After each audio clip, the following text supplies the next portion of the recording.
ground. And while the snow may have stopped, the cleanup, of course, continues. Plows have been busy getting the roads drivable once again. But it can be a pretty dangerous job. In fact, some snow plows have been hit by other vehicles on the road. KTIV's Gabriela Quinones joins us in studio tonight. And Gabriela, how many plows were hit across the 3 Siouxland states? So a total of 7 snowplows were hit that we know of right now.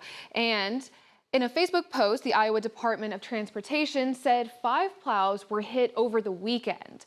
While the Iowa DOT didn't say where those accidents happened, DOT did say other drivers drove into the back of the plows because they were either driving too fast or weren't aware of their surroundings.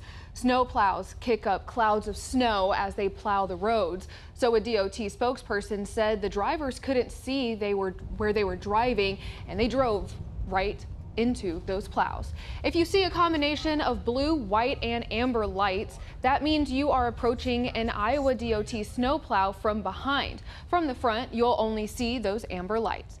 The Winter Operations Administrator for Iowa DOT wants to remind drivers that the snowplows are traveling slower than other traffic. The slowest speed plows traveled this weekend was 10 miles an hour, and the fastest speed was 35 miles an hour, which is still under this posted speed limit.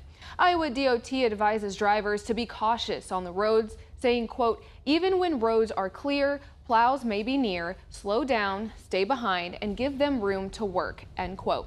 Be sure to adjust your speed and increase following distance. Plows will be out as needed this week. We reached out to South Dakota Department of Transportation, and a spokesperson said 2 plows were hit on I-29 about 50 miles apart from each other.